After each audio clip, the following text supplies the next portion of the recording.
waxaan isugu imanay waa arrinkii aan kolka hore aan ku jirno qorshihiisa ee arrinkii qabalaha weeyaan. Arrinkii qabalahana waa ka noo hirgalay. Waan dhisaynaa berri hadduu Ilaahay yidhaahdo Axadda saan dambe. Dariiqii baa ugu horreeyay imika sidaan isugu soo baxnay waa sidaa waa inaan dariiqii jirno halkan ilaa Xamarkii. Sidoo alaabta gaadhigu noogu soo qaado oo ginjadihii iyo qoryihii wixii aan hel noo soo qaado. Hawshana waan wala bilaabaynaa. Imika waa 5 cisho iyo 5 dhaar waxaan ka fadhin habeen iyo dhaar. mid ari raaci iyo mid kale oo yar weydaaranayaa intan basaakan dariiqa isku qabanay inta inaan ka qayb galno oo dariiqa la baxno oo qujufii soo gurno oo halka keenno baan rabnaa oo hawshiina ka qayb galno oo wixii xoog iyo muruq iyo maalba aan isku garab joogsano ayaan rabnaa oo meeshii magaalayno meesha xadka ah inaan magaalaysano oo ardayda 10kii loo bilaabo iskoolkii madrasadii labadiiba loo bilaabo miskiidkii iyo madrasadiina waata halka weeyaan inaan bilowno sida maanta ilaa berri ilaa saan dambe inaan bilowno waa hawsheedii galay sida baan sala qaadanaynaa haddii Ilaahay yiraahdo inkuna waa nala qaadanaysiin waxaana kuna maan waa wax noo wala dana weeyaan laakiin anagu waan baraarujinay waa inaan wax isla qabanno deedo meeshii aan wax ka soo muujinaan ayaan rajaynaynaa haddii Ilaahay yiraahdo sida baan leenahay booliska kale nigu darwal bismillaahir rahmaanir rahiim tolku yow khayr Ilaahay naga dhawaajiyo waxsana Ilaahay ha naga dhawaajiyo Ilaahay dhulkeena ha noo barakeeyo Ilaahay deriska islaamkaan wadanahay iyo ummadda islaamka oo dhan Ilaahay nabad ha naga dhaxaysiyo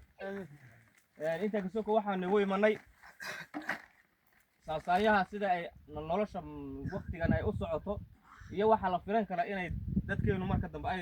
ay wajahaan ama xaaladda soo socoto inaan saadal ka bixino oo isla garano markaan dhinac walba laga eegay ee la diraaseeyay saasayaha hadda jooga iyo calaamadaha imika aan arkayno marka laga dhaqaaqo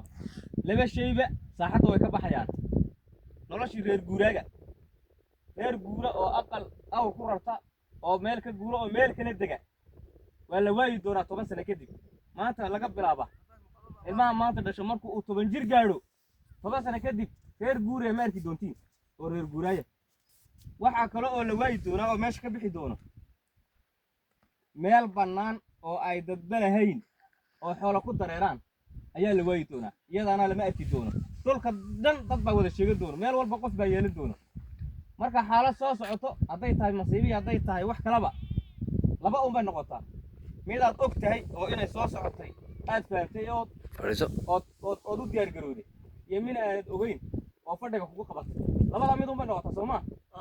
haddaba isbedelka nolosha ee maanta dhacaya aan arkayna inay noloshii reer miyiga ay meesha ka baxayso inaan ogaano oo aan u diyaar garowno iyo inay sidaa oran ku sugno ay fadhiga nagu qabato midkee bay inoogu jirtaa inaan ogaanay dan noogu jirtaa Soomaa si ay ajligeed ayaan u soo baxnay oo magaalooyinkii uga imanay oo goobtan u barinay muddo 6 habeen in aan dadkayga aan baraarujino meeshii magaalo noqon karaysa aan joogsano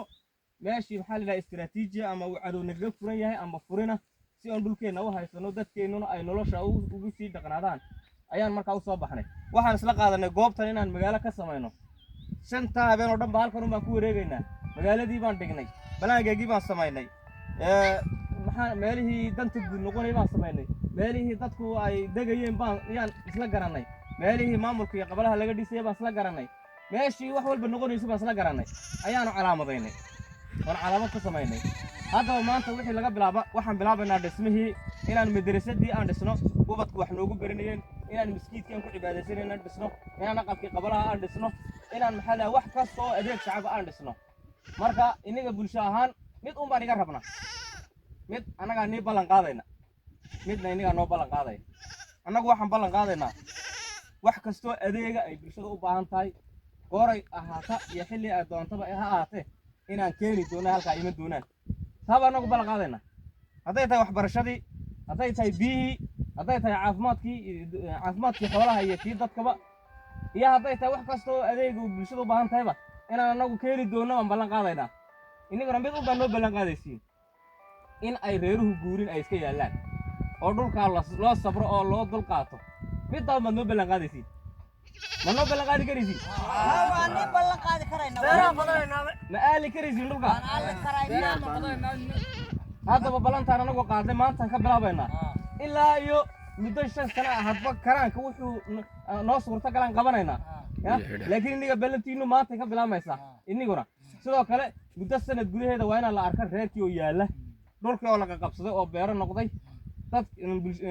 maxaa la ardaydii oo waxbarasho bilowday isbedel waa in bulshadii dhexdeeda laga arkaa marka ay labada ballamood baan ka soo baxno ayaa isbedelka wanaagsan aan rabno ayuu soo bixi doonaa marka insha Allah hawsha bay noo taala waan ka wada shaqaynaynaa hadda insha Allah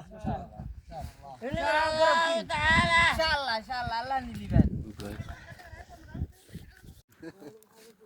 soo kale halkan waxaa ku hadlay odayaasha ama aabbayaasha iyo hormoodka bulshada deegaanka Cawaaley oo markaa qaar kamida hadlay Assalaamu calaykum alaykum asalaam wa rahmatullahi ku soo dhawow warbaahinta jiritaan 12 degmadan iyo wixii ka jira iyo faahfaahinta iyo wixii loo baahan yahay iyo sida xaaladdu tahay warbixin yar oo kooban naga sii adoo noo soo koobay in yar oo kooban naga siinayna inta waxay tahay dhulku inuu dhismo u baahan yahay inaan ubadka wax barno inaan reeraha dejino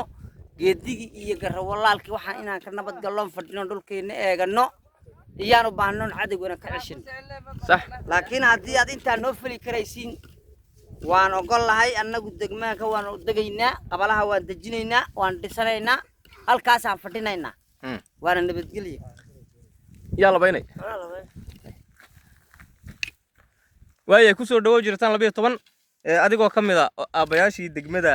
Cawaaley maxaad ku daraysaa yar baan raacinayaa ani magacayga Muuse Aadan baa leeyahay dadka degmadan yaalaanahay war waan ku dulansanahay dhukan dawa caafimaad ma hayno iskool ma hayno waxbarasho ma hayno nanamaba ogaba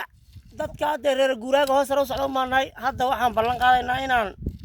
fadhiisano